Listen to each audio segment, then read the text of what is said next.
Hi everyone, Archana and I welcome you to this episode of Consciously Caring for Aging Parents. We bring our combined wisdom and life experiences to each of these conversations. May these conversations inspire, nurture, and support you in your own journey while you care for your aging parents. So let's dive in. Hi, Archana, and welcome to our second session. Hi, Smriti. Let's acknowledge that today is the International Day for an Older Person, which is celebrated worldwide and is declared by the UN. So, what do you feel about that? We have our session today on that day. Yes, Smriti. So this is a wonderful day that we have scheduled our session, and especially today being the International Day of Older Persons. So older people are so much necessary in our society for the traditions that they are holding for us, for their wisdom, and for their guidance to the younger generation to share their experiences. So they are so important in our lives and in the society.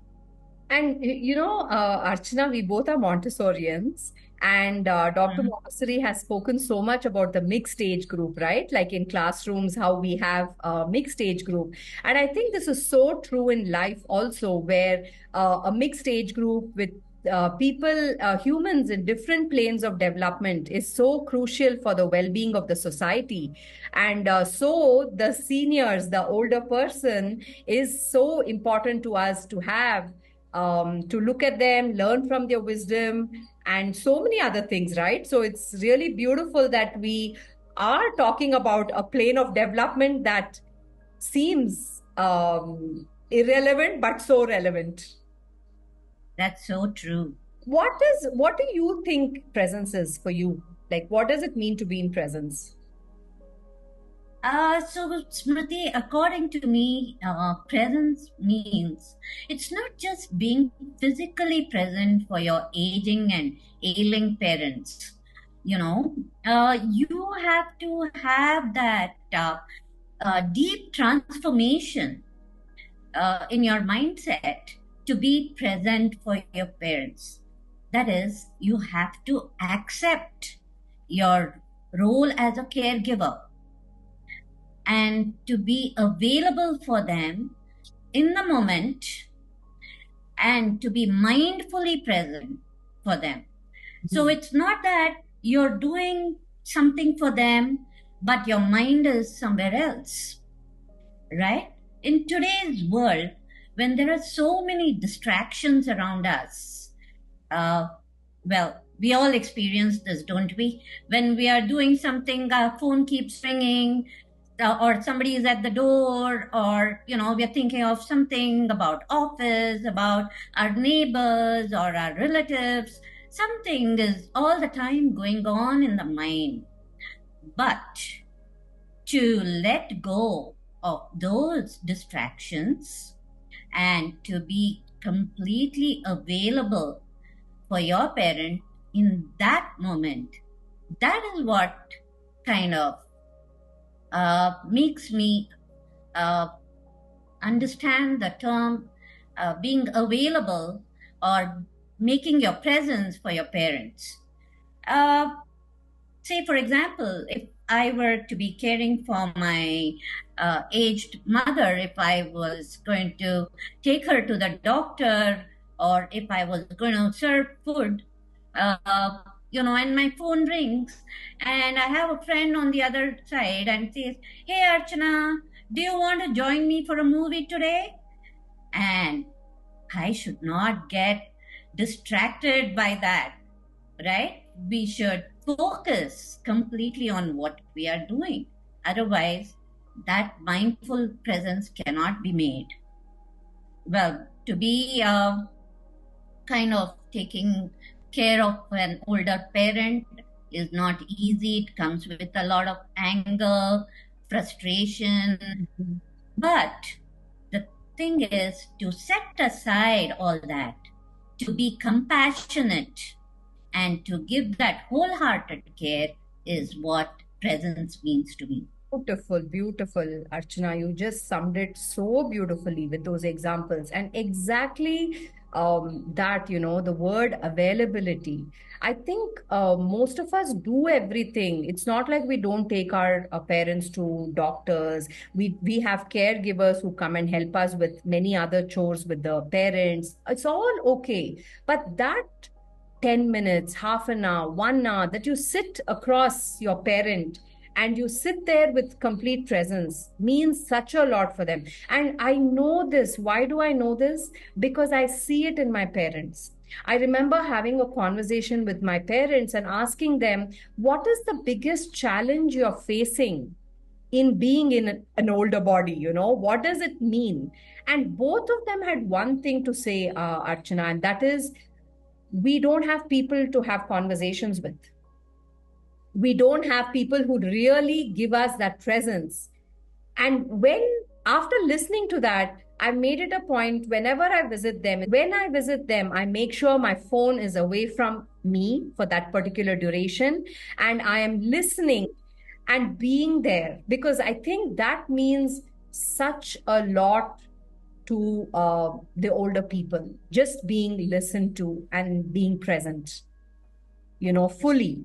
Let's talk about what are the obstacles to being present. You actually said it in your what you just explained, that the obstacle is a story that we are narrating in our heads about the situation, or the obstacle is our own unhealed pains that we bring to this relationship, or the belief systems or conditioning, how an old person should be, what should we do. There's some kind of a hand me down. What do you think about that? Very true. Yes. So it's something, it can be just like anger, sometimes frustrations, and carrying on that negativity from the past. Or also, the sadness and the resentment. You don't want to accept your role as a caregiver. So, when you're not wholeheartedly accepting your role as a caregiver, then you cannot do it to the fullest satisfaction. You're going to end up hurting your aging parent and end up hurting yourself. So basically, what we're trying to say here, correct me if I'm wrong, but there are obstacles to being present. The reason why we can't be present is because we are dwelling more in our heads than in our hearts in that moment and following our thought patterns. So what do we do to pass these obstacles and be present, right? That's the question that one asks when they hear, okay, I can't be present and I know these are my obstacles. Now, what should I do? So in my own journey, what I am finding is working on myself and healing those narratives that I'm carrying. Many times those don't even hold true for this moment. But however, they did hold true at a particular point in my life. But that healing that's happening from within me is able to help me see my parent for who they truly are in this moment, not a story of them that I carry from the past, because that is over. Now, who is this parent sitting in front of me? So I just want to talk, like in our conscious parenting, we talk about it even with respect to the child, where we say, are you meeting the real child or the fantasy child? The child that you wish you had, the child that you have envisioned to be that perfect child, whatever. Similarly, I think we children, adult children, have certain expectations and a fantasy parent that is sitting in front of us, and we are talking to this fantasy parent rather than the real parent in front of us. So I think when we start seeing reality of this is what is in my plate, this is my parent, and this is what I'm dealing with. For each of us, that plate is different. Right, Archana? Absolutely, Smriti. So we have to let go of that image of fantasy parent. Yes, indeed, our parents were very capable of doing a lot of things in their younger age, So it goes like they say that for every little girl, her father is a first hero. So because she idealizes her father like that, and she loves him for all the things that he's doing. But as we all know, life is not constant, right? So it keeps changing. And as our parents kind of get older, their energy levels drop and their abilities to work also comes down. My mother, she used to do a lot of things right from the morning till late in the night when she was younger. She used to do all the household chores. We were three children. She had to take care of us and take care of my father. And she used to do all the running around to the shops to buy grocery, vegetables, and in between dropping me to school, picking me up. Oh my God, she used to be so busy throughout the day. But as she got older and as she developed health complications, her energy levels came down. So at that time, I cannot still say that my mother was so active and why is she like this now. So I have to accept the reality. Yes, she was like that, but now she's not able to. So we have to let go of that fantasy image that we carry in our minds. And, we have to accept their vulnerabilities and imperfections as well at that time. And I think that fantasy, what, just to clarify to the listener, is the fantasy we are carrying is that we never think that our parents can age and grow old, Like for me, I think that awakening of, hey, my parents are growing old happened sadly, but only when they fell ill. Till then I used to think, oh, my dad, he's 83 years old, but he can do everything. He's doing everything. And it was in my image, the fantasy image of my parent who is strong and can do everything, is very confident. And this is a natural decline of certain abilities, right? It's a natural decline, which we don't see. So that's one aspect of it. But I'm also talking about the fantasy parent in respect to this perfect image that we have, which means there's no all our expectations are fulfilled, just like how the parent has a perfect this kind of a perfect image of a child, we have it. So when that happens, any small thing that does not meet that expectation causes a turbulence and a resistance in us. But when we become present and say, hey, this is in my plate right now, how do I show up in presence? So that is also kind of dealing with the image of fantasy life or image of a fantasy parent or whatever it may be. Okay. And vice versa. I think for the parents also, oh, my child should be taking care of me in this certain way.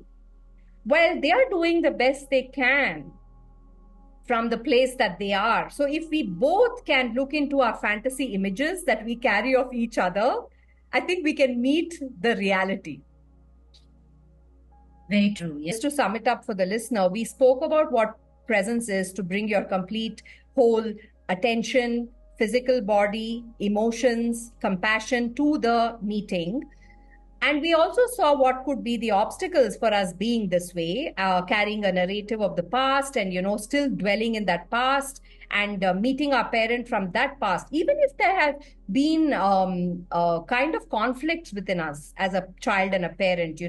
We all have conflicts, all human relationships.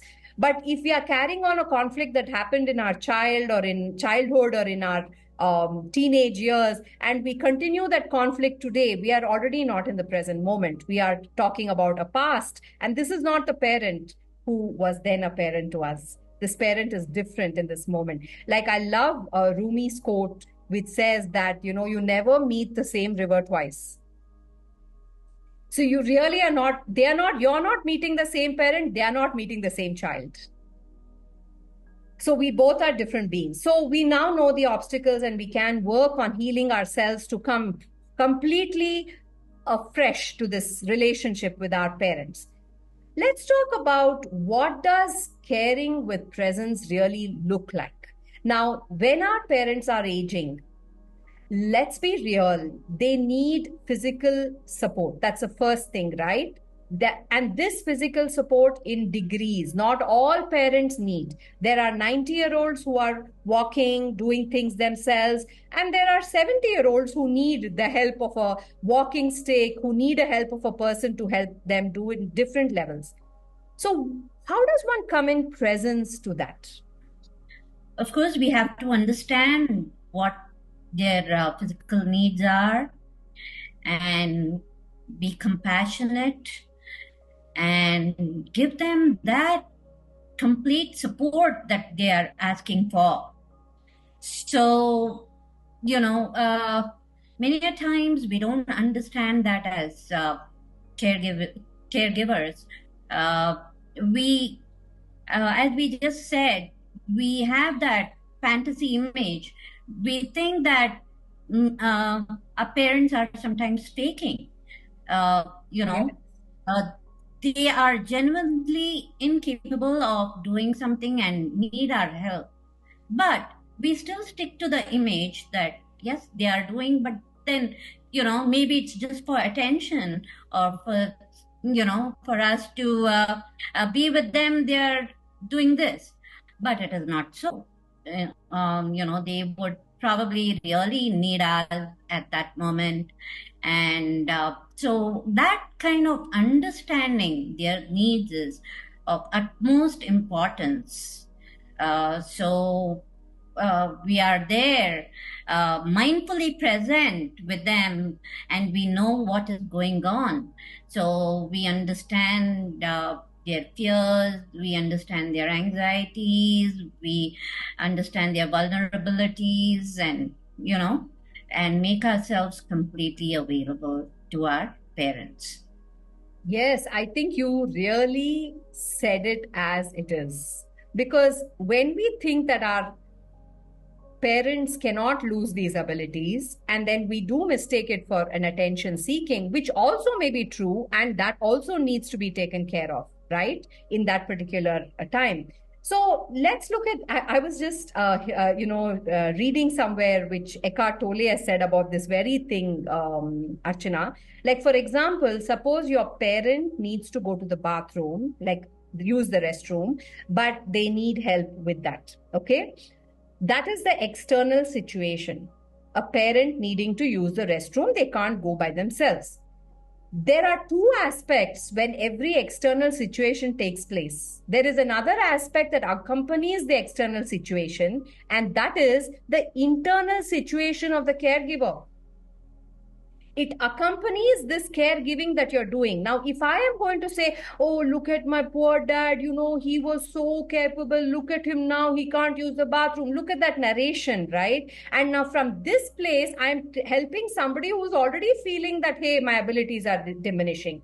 Am I even relevant? Why is this happening? They already are there. How can we empower them when we come with our story at the back? Or we are stuck to the fantasy parent and we think, oh, why can't they do it themselves? All these come with an accompanied irritation. And you may do the help, but you're doing it with a bottom line of irritation. And do you think that we humans are not connected energetically? That is a false assumption. We can feel what the other person is feeling.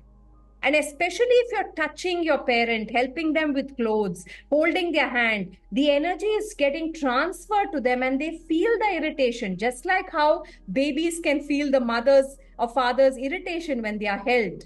Similarly, it is transferred. Then imagine how this elderly person feels. I'm already feeling that, hey, I can't do this. I should be able to go to the bathroom myself.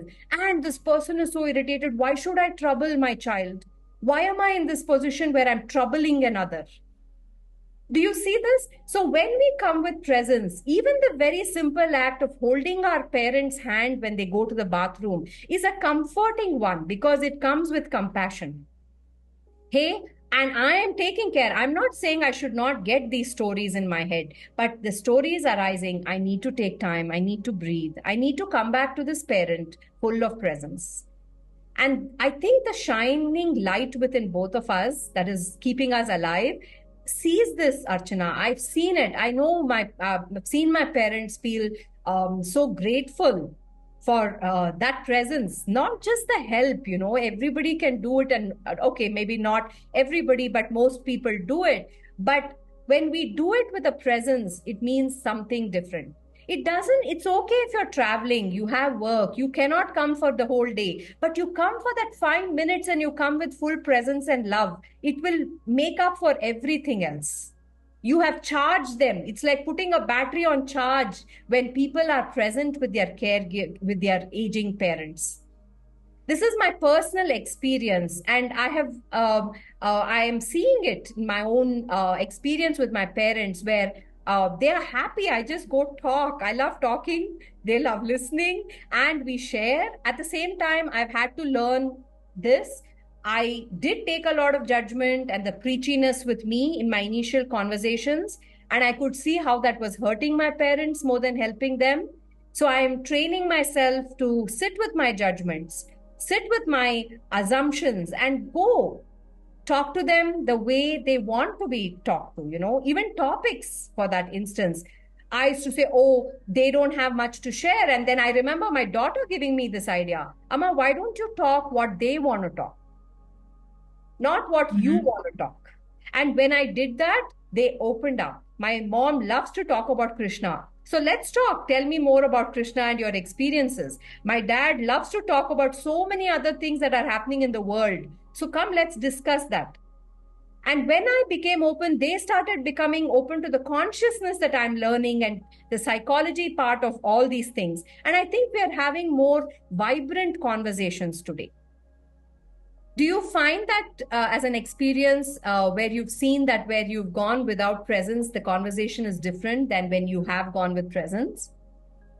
Yes, of course. So basically, when you're engaged mentally with something else and physically you're trying to do something for your parent, that only seems like it's a task. It's something that you're doing without attachment, a very mechanical thing. So when we are doing something for our parents with complete attention, and not like our mind is somewhere and physically we are trying to help them with something, that doesn't bring in your 100% involvement. So you're just doing it for the sake of doing it. Just let's imagine, so the parent needs some help, even like lie down or something, but the caregiving child is on the phone and speaking on the phone and trying to just support the parent to sleep or lie down. Imagine what could be going on in the parent's mind at that time. Oh, my caregiving child is just doing this because I just want that little help, but he's not doing it with commitment, with that love, which is so important. Whatever we do for our aging parents, it has to be done with love and with serenity and with a purpose. So that is so important. And they can sense it, whether we are doing it with that love or we are doing it just because we have to do it. So that way, I feel that 100% commitment, that will be absolutely necessary to be present, to be wholeheartedly present in the moment, and to keep away from all distractions. Yeah. So I hear you say the distinction between I want to help rather than I have to help. That's what I hear you say. And that's so true. And now I hear also the listeners thinking in their head, first of all, sometimes I may not want to, which is absolutely true. We may not want to. And sometimes I have to be on a call. I work and I have conference calls. I have my work on calls. So I get that. I hear them and I do think those are important things to take. But however, I also have noticed that that's where our wisdom comes in, right, Archana, where we know that I have a conference call from point A to point B. So I inform that I can't talk to you right now because I'm on a call. And as soon as I'm off it, I'll be with you. The problem comes when we are on the call and trying, oh, yeah, yeah, yeah, yeah. And you know that doing Yes. both things at the same time and you're not meeting both fully. So I think it's not about not talking on a phone. It's not about not being with your friends. It's not about any of the knots over there. It's about determining what is it for now that I have chosen. Have I come to my Agree. parents' house now to meet them? Well, then that's priority. If are you on a conference call? Well, that's priority. So I determine, so which means I need to, and of course, we can give place for emergencies and mistakes. We may have made a mistake of scheduling things. These are all human errors, which are understandable by our parents as well. You know, they are, once you meet them with compassion, they meet us with compassion too. Yes, I agree Right? on that. So I think Yes. we both find that being present means to be here, but it doesn't mean to not, it doesn't mean to stop things, you know, and not have a life of your own. And that brings me to this next part of being present, I feel, is to not invest in one role 100% all the time. To invest in this role 100% now. But we are all playing different roles, right? We have the role of a mother, a sister, a brother, a friend, a child. It's all together. So each of the, so it's not like, you know, you put all your 100% to only the caring of aging parents. Even they get fed up with us. They'll be like, yeah, go get something to do. I remember my grandmother at one point should be like, don't you have to be somewhere? I mean, honestly, it's like, get going, do your stuff, chop, chop, you know. My grandmother was alive till she was 93. And it was such a pleasure to be with her even till her last moment, you know. And that's because she carried the presence. So elderly people can carry the presence till the end, you know, be in touch with their own presence. And when we have an elder person in touch with their presence, and we have an adult child in touch with their presence, can you imagine the harmonious relationship that would happen with these two beings? Then that quote we spoke about last time of Ramdas would be true, right, Archana? Yes. Yes. Yeah. So let's just sum up this session, caring in presence, to first of all, get in touch with yourself, find out those obstacles to presence that we have in ourselves, work on that, then meet the parents where they are in the moment that they are and where you are, and show up this moment for this parent fully and wholly. Is there anything else I missed out? Yes, Smriti. And so just to add a little bit, so that is what the inner shift is, right? When you kind of have that acceptance in your mindset that, yes, this is what I'm going to be doing at this moment. So, as you rightly put it, so to be present in the moment. Yeah. So, you have to kind of have that acceptance and embrace your role as a caregiver. That is what the inner shift is about. Absolutely. And also, I learned from Eckhart this part because I had this, whenever he said acceptance, there would be a part of me saying, no, I don't accept this. Like, you know, I would be in resistance. I could feel it. And there was one talk of his which really spoke to that part of me, and that was accept the fact that you're not able to accept it. Even that is something that sometimes we are in resistance. It's the truth of the human predicament. So, but I can, once I find it so helpful in my life, the moment I accept that I'm not in acceptance, the place clears up already. The space clears up. So you're right. How does this help our parents and us showing up in presence? So I feel the way it really is helping me when I show up in presence is, first of all, I come back from the meeting with my parents or the caring from the caring fully satisfied. That's the first way I'm seeing. Second, I see my parent fully satisfied. But that still is not important for me, because there may be some parents who will never be satisfied also, right? Because we are all on our journeys. And if they have not yet looked into their connection with their presence, they may be dissatisfied. However, how much have I given? That part of it, I'm fully satisfied. But I've also seen when my dad was in the hospital, when you care for your parent from a place of presence, acceptance, or the acceptance of no acceptance, there is a healing that is happening underneath it all that is unbelievable. I'm not talking about miraculous, like things happen. Like, of course, our bodies are mortal. It's not going to be here forever. But that's not what I'm talking about. I'm talking about the joy in the situation, just being in it, a peace, even if not a joy. So I saw that we stayed in the hospital for 10 days, which could have been a very tumultuous and a very frustrating thing for both the child and the parent. Especially it was my dad, who has been such an active figure in his life. He has been so independent. To lock him up in one room on the bed is not easy for him or for us, you know. But the way, the healing and the acceptance, he accepted it, that this is required of him. And we accepted that this is required of us.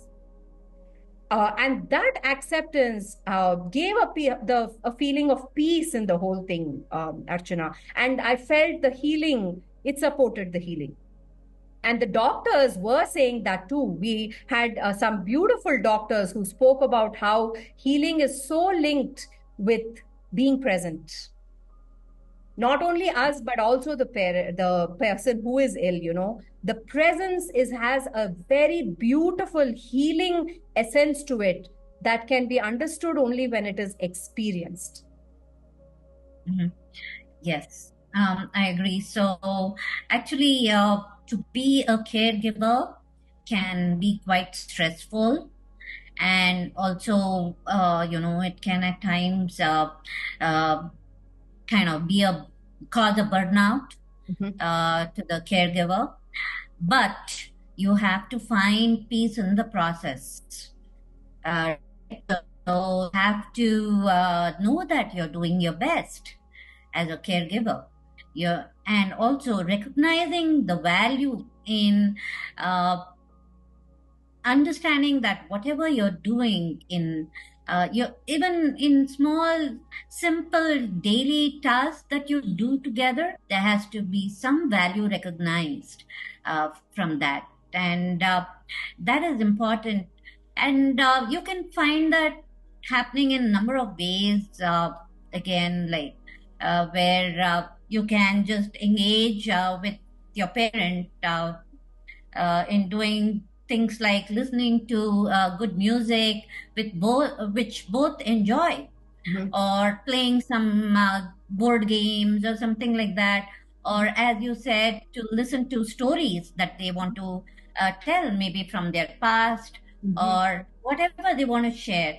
And yes, this will kind of bring peace in the process of caregiving that is so crucial at that moment. So this is what I feel about it. Yes, so true. And I think you just brought back a memory for me. So I was thinking of ways to make our conversation more enriching, my parents and my conversations more enriching. And both of them like to read books. So I started sharing with them sharing with them the books that I had read. And if they called to it, I said, you read it, and then we would talk about it and see what the book says or whatever came up for them. So many conversations back to their childhood, how it was, and like those stories. They love talking about their stories, childhood stories, and those stories can be so informative to us about why they are the way they are now.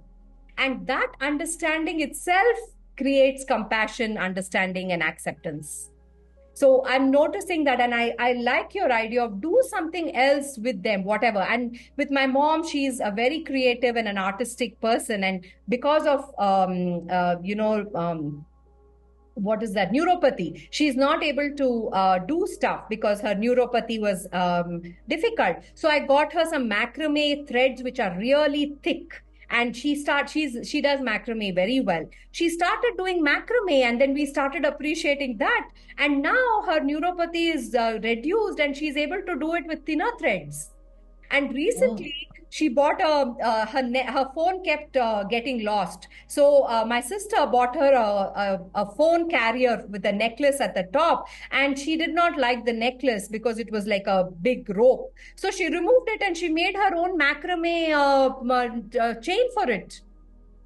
And that's you so see, lovely. isn't it so beautiful, Archana? Look at the creative side coming out, and she's 75. And so find what is interesting for them and see if you can support that and learn maybe from that and talk. So asking, now I'm keeping dolls for Dasara. So I call her up and say, what's the story behind this doll? Tell me, where should I keep it? How should I keep it? That way, we spoke about in our last conversation about being relevant. This makes them relevant. Their wisdom is very relevant to us. Their learnings are very relevant to us. So I think that's a great example that you brought up, to do something with them that is engaging. So, True. Archana, do you have anything else to talk about that we missed today? Any topic that we left out? So I think we have touched on the most important aspects of caring with presence today.